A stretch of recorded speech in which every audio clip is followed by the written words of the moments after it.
Hi, welcome to Hunt Resin for all your resin tips and tricks. Today I'm going to be making these gorgeous coaster and bowl flower design with petals and inside little hexagon kind of glitter halo things.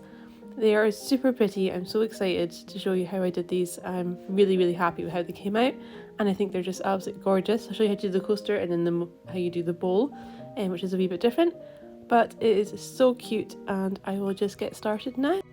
So first off, you need 2 resin silicone moulds. They don't have to be geode, they could be circle, but make sure they're quite big, especially if you're going to do the bowl. You need them a wee bit bigger, maybe 12 to 15 centimetres.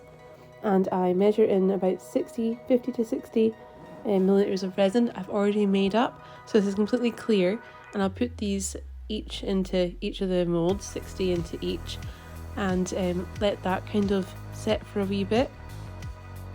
The resin I use has got a wee bit of a thicker viscosity a lot of the time, which I like because I feel like the bubbles, there's less micro bubbles in a viscosity kind of resin. I try and make it thin when I need to, but for this it's actually really good because I don't want everything moving too much. I want it to kind of stay. So I put the resin in the coasters and then shortly I actually go through the coasters and I try and get as many of the bubbles as I can out because it's completely clear. And you don't want bubbles in it and showing. Some of them are at the bottom because of the type of resin, but you can get rid of them and it's not hard, so I will be getting that done in a second. So I went to start getting all the bubbles out of the resin and I noticed this big long hair in the resin, so I just want to show how good it is to get the hairs out with the toothpick and how easy. And I kind of catch the light and then you see a ripple effect on the top of the resin, and that is usually a hair, if not a bubble. So it's quite good to try and get that out.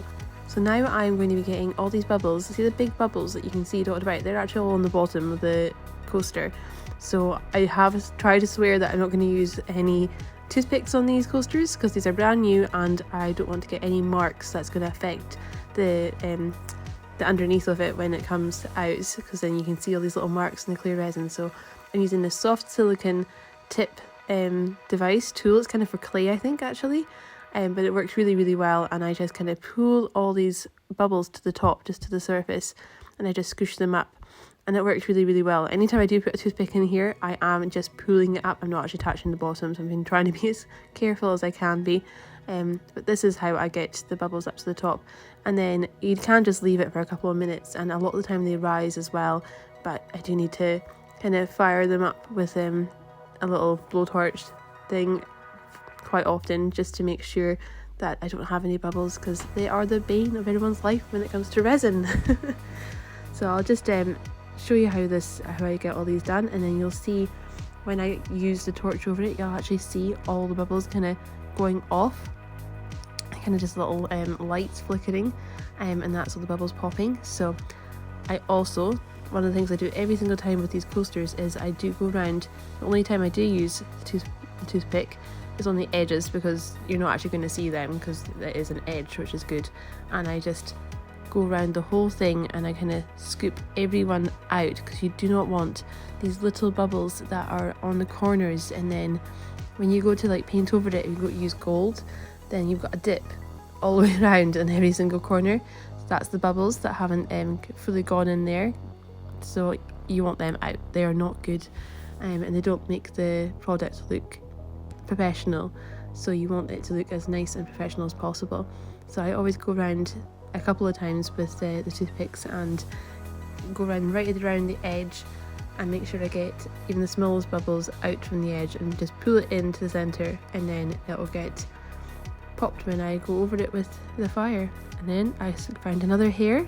Look at that. I'm constantly looking for hairs in my resin. That's all I do every day, is look for hairs to make sure that it doesn't ruin a piece. And then recently I did one and I had a hair and it was ruined and I was gutted. You can sand it down. I have another video on sanding resin down. If it's on the surface, you can sand it down and you can get rid of the hair, which is brilliant. But if it's embedded right in the middle, then it kind of can't do anything then, really. And that's what happened with mine. So it's a dud. I'll probably be giving it to friends and family, or keeping it. It's really nice. It's perfect otherwise. I love it.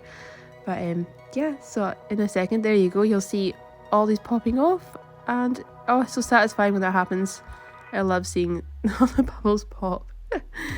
quite a funny thing to love, but it just gives you such satisfaction that you're getting the bubbles off. You can still see there's more bubbles there, so I go and do it all over again until I feel like there's not that many bubbles in, and I'll leave it and then probably come back to it to get more bubbles out again. Because it's clear, you have to be, I feel like I'm a perfectionist and I just have to get as many as I can. I just don't like them, especially in clear resin. When it's coloured with mica, you can get off with a lot more, like you can have a lot more bubbles and you can't see them, so it's fine. They're there, but no one can see them. But with clear resin, you can always see them. So I'm going to be measuring out my resin for my colours. I have these little silicone cups that are brilliant for this kind of thing, or for little intricate like bookmarks and stuff. They hold 15 millilitres of resin, and I fill up the two for the colours full, so 15 millilitres for both of them, the purple and the white. You can use any colours you want. This is the ones I use, the deep plum. And then I think I did about 10 mils of the Halo Gold glitter. These are all from Resin 8. I actually got a massive batch of stuff from Resin 8 just before they stopped taking orders, so I have so much left to use, and you can't get it again, which is really, really sad. But yeah, I'll find other colours that are very similar somewhere else, but I'll be using these a lot for maybe years. I've got so many. So this is the plum pigment paste, and you really do not need a lot. You can see I'm just using the remnants of a toothpick, just the tip of the toothpick, and then I'm actually wiping off the excess there, because I find if you can put far too much, it's only meant to be 10%, not even that, or they won't set. I've actually had things not set in the past and I've been playing about, so yes, a very little amount of the paste and then mix it thoroughly through, and then I'll do the white as well. The same with that. It doesn't need to be that opaque. It's quite nice transparent, because then you can see through it, so I try and not put too much white in there as well. And then I'll put in the halo as well. I put quite a lot of it in actually, the halo, just to make sure that it is completely filled and there's not too much resin in the cup.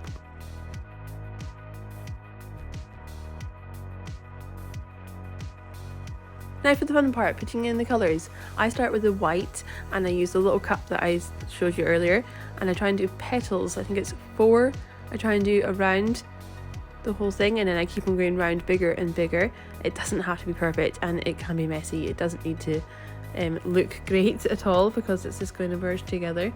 Yeah, I can see that that's not in the middle, so trying to squish it down. I actually am lucky, on the underneath of my mould it actually has a number, so I can kind of see where the middle is, so I can always try and get it to there. And then I do another layer of the white as well, so I think it needs another one right at the edge, which I wish I did more of actually, because I love that white underneath and the edge, and then the purple on top. But I mean, it's fine, they came out really nice anyway. And then do the other one as well the same way. This is just one flower technique that I have. I have quite a few other ones as well that hopefully I'll do videos on too. This is the ones I like. I kind of call this the peony one, peony flower. But yep, and then I go on and do the purple on both of them too. So with the purple, I try and go on the inside of the white, and then I try and do like in between all the colours. Oh, a big drip. It happens all the time. I actually work out where I did the big drip the last time, and I try and do the other bit from another way. Just so I don't have such a big pile of purple in one section. It just comes with the territory, and it, you know, it never makes that much of a difference, so it's fine. I wouldn't worry about it. And then do the second one, which I feel like I don't do as well as the first one. I actually don't even know which one I picked for the bowl and which one I picked for the coaster, so one of them I used the inside, and then the other one I used the outside, like what you're seeing right now. So it just depends on which way looks nicest, I think, as well. So what I do with these after I put all the colour all over it and got enough on that I feel like it's nearly ready, is I use a little clay device again, but I use one with a tip this time, and then I pull them in where I think the petals should go. So I do the wider ones first, and then I go in the middle of the wider ones afterwards, and I just keep on going right round.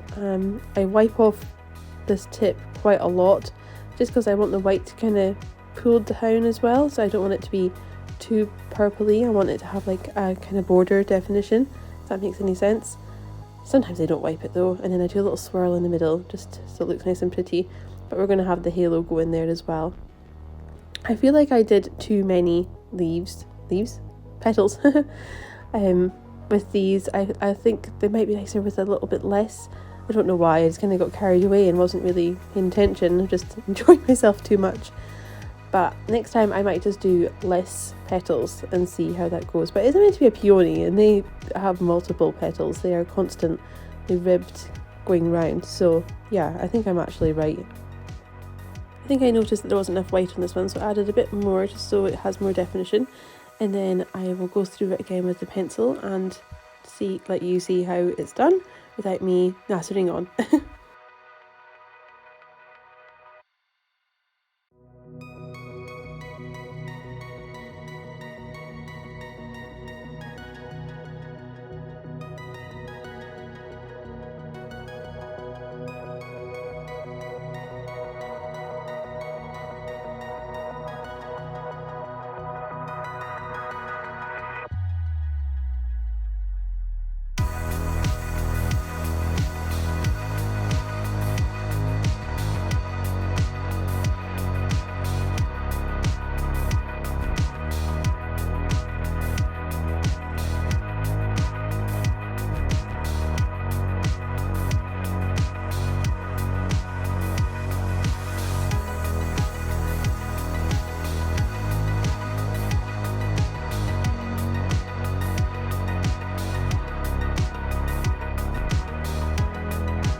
Now that the petals are done, I can put the gold in the middle.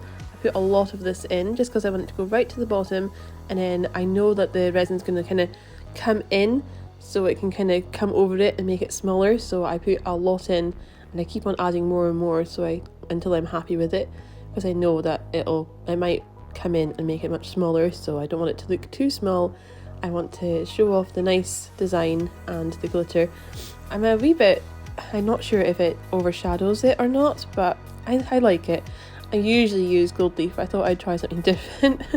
I try and stay away from glitter sometimes, but I'm trying to broaden my horizons and do something a wee bit different. I chose this gold halo glitter because I think it kind of looks like the centre of a flower, you know, like the middle part of the flower with the kind of hexagon design and stuff. So I don't know, you might not think so, but I like it and I think it goes well with it. So here I give it another quick blitz of the torch just to get rid of any last bubbles that are on it, and I think I add a wee bit more halos as well, because you know I'm obsessed with playing about with it. So now I'm going to leave them to set. I'm going to leave them here for 8 hours, and then I'm going to use one to make a bowl. So it's going to be night time by the time I come back to do that, and I'll show you how I do that as well. So as you can see, I put the coaster in the bowl. I was very, very tired and I completely forgot to film it. I've been out all day with my daughter, so I did this half like a zombie and then thought, oh gosh, I need to record it and show how I do it. So I've just taken it out in the mould and then put it in the bowl, and then I'm going to put something on top of it, covered it in cling film. It's a water bottle actually, it's a water bottle I use nearly every day. And I put cling film around it just so it doesn't mark it too much, and there's paint on the bottle so I don't want that getting on the coaster. So yeah, there we go, put that on, and I find it a nice little easy area to put it in.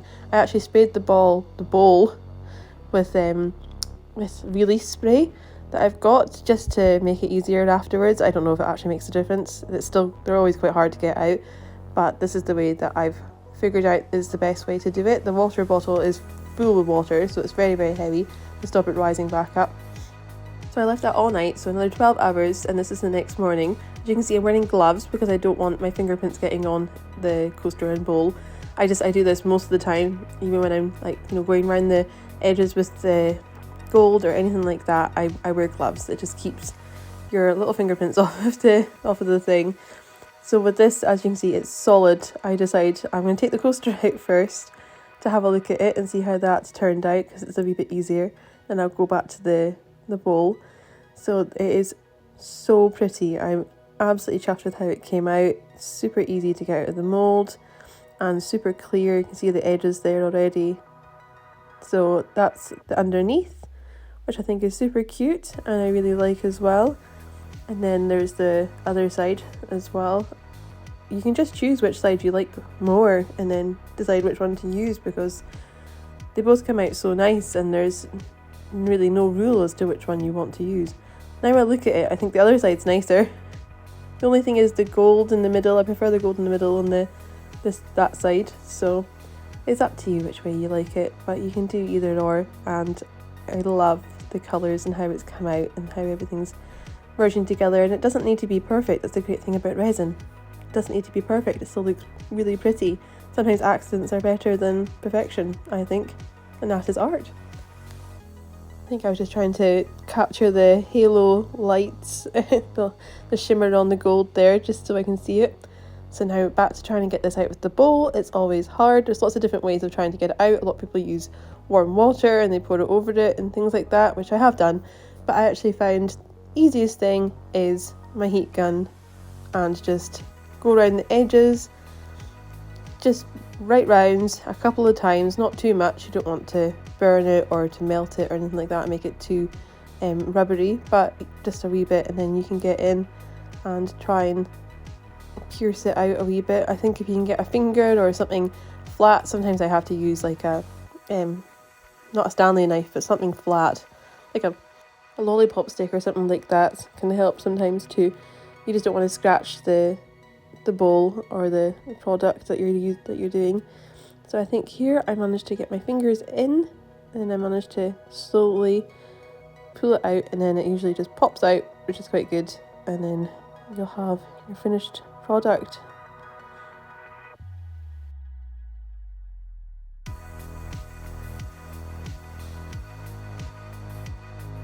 And there it goes. Finally, it's out, and you can see sitting on the table nicely. I think I love the bowl. I actually love the bowl more than I like the coaster. I always knew I would. I always do like the bowls more. I don't know why. I think it's just the shape that it makes with the Geode coaster design. And you can see the colours. You can see the different layers of the colours in the edges because they're clear, and I love that. Sometimes I used to cover it with gold, the rims, but now I don't do it because I actually think it looks nicer without the gold being covered, and you can just see the different layers of colours in the corners, and that's why you try and get all the bubbles out so you don't have any dips in your corners, and it looks really, really nice and clean and professional looking. So that's why I put all that effort into the prep before you even do anything. I do wish there was more white on the background, and the white against the purple is so nice, but it still looks really, really nice. And I think I'm going to dome this actually, just on the top, not the sides, because that would not work, just so I can cover, because that glitter is actually kind of raised right to the top and you can feel it's a wee bit bumpy. I'm checking the bowl's actually fine because I used the underside for the bowl side because I thought it looked nicer. So that side the glitter hasn't risen, but on this, because I kept on putting more and more on, the glitter's risen. So I'm going to dome that side, and then someone can use either side, whichever one they prefer. I have another video on crystal clear doming as well, so you can get clear without bubbles, top domed, and it goes around the rims as well for if you have acrylic gold paint. This one's just going to be the top. I really hope you've enjoyed this, and please like it if you have, and if you've learned anything from it, please let me know, and let me know if these are the kind of videos you want, or if you want something different. I'm doing this because I love it, and I hope you love them too, and I think I'm very, very happy with how these turned out. I'm just doing a little swirl. Fun. I have other flower techniques that I hopefully will do some videos on shortly, and hope to see you again soon. Bye!